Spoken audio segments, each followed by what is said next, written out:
அன்பார்ந்த சகோதரர்களே, அதே போன்று எவ்வளவுதான் உபதேசங்கள் சொல்லப்பட்டாலும் மனிதன் தனது வாழ்க்கையை தான் திருத்திக் கொள்ள தயாரில்லை. எவ்வளவு உண்டாலும் உபதேசம் செய்யுங்க, நான் நினைச்சுத்தான் நான் தொழணும், நான் நினைச்சுத்தான் நான் தொழணும், நீங்க சொல்லி நான் தொழ மாட்டேன்.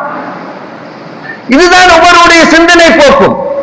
பாருங்கள், அசருக்கு எத்தனை பேர் இந்த பள்ளிவாசலிலே கூடுகிறார்கள், அடுத்த தக்கியா பள்ளிகளிலே கூடுகிறார்கள் என்பதை நீங்கள் கொஞ்சம் அவதானித்து பாருங்கள். சுபஹானல்லாஹ், நாம் ஒவ்வொருவரும் சிந்தனையிலே தோற்று விடுகிறோம். அல்லாஹ்வுடைய வசனங்களை உதாசீனம் செய்கிறோம். குர்ஆனை நம்புகிறோம், ஆனால் நம்பாதவர்களை போன்று வாழ்கிறோம். அல்லாஹ்வை மறுமையை நம்புகிறோம், மௌத்தை மறந்தவர்களாக வாழ்கிறோம். அல்லாஹ் தஆலா சொல்கிறான் சூரா முஃமினூனிலே 99வது வசனத்தில் அல்லாஹ் தஆலா சொல்லி காட்டுகின்றான், ரப்பிர்ஜிஊன் லஅல்லி அஅமலு சாலிஹன். ஒரு மனிதனுக்கு ஹத்தா இதா ஜாஅஹுல் மௌத், ஒரு மனிதனுக்கு மௌத் வந்து விட்டால், ஒரு மனிதனுக்கு மௌத் வந்து விட்டால், மலக்கல் மௌத் தலைமாட்டிலே வந்து உட்காருகின்ற போது, தனது கண்ணு கட்டுகின்ற தூரத்திலே மலக்குமார்கள் அங்கே இருக்கின்ற போது, தனது உயிருக்கு வானலோகத்தில் இருந்து கபன் புடவை கொண்டு வரப்பட்டிருக்கின்றது. அதை பார்க்கின்ற போது முடிஞ்சு, உலகத்தை விட்டும் போக போகிறேன், எனது வாழ்க்கையை வீணாக கழித்து விட்டேன், தொழவில்லை, தௌபா செய்யவில்லை, அல்லாஹ்வை திருப்திப்படுத்தவில்லை.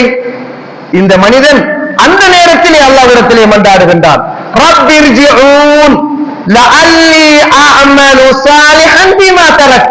யா அல்லாஹ், இவ்வளவு காலமும் நீ தந்த ஆயுளை பயன்படுத்தி என்னால் நன்மை செய்ய முடியாமல் போய்விட்டது.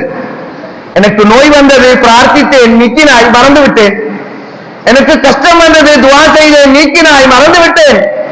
இப்படியே மௌத் வரைக்கும் நான் வந்து விட்டேன். யா அல்லாஹ், ரப்பிர்ஜிஊன், என்னை திருப்பி அனுப்பு, லஅல்லி அஅமலு சாலிஹன் ஃபீமா தரக், இனியாவது எனக்கு தரப்பட்ட ஆயுளில் செய்யாத நன்மையை இனியாவது செய்துவிட்டு வருகிறேன் யா அல்லாஹ் என்று அல்லாஹ்விடத்திலே அந்த மனிதன் கெஞ்சுகின்றான், கதறுகின்றான், போராடுகின்றான். கல்லா, அல்லாஹ் தஆலா சொல்கிறான், கல்லா, இல்லை, இன்னஹா கலிமத்துன் ஹுவ காயிலுஹா, அவன் சொல்வது வெறும் வார்த்தை தான். அவனுக்கு நோயை கொடுத்து சோதித்தேன், அல்லாஹ்வை நெருங்க வைப்பதற்காக அவன் அல்லாஹ்வை நெருங்கவில்லை. அவனுக்கு கஷ்டத்தை கொடுத்து சோதித்தேன்,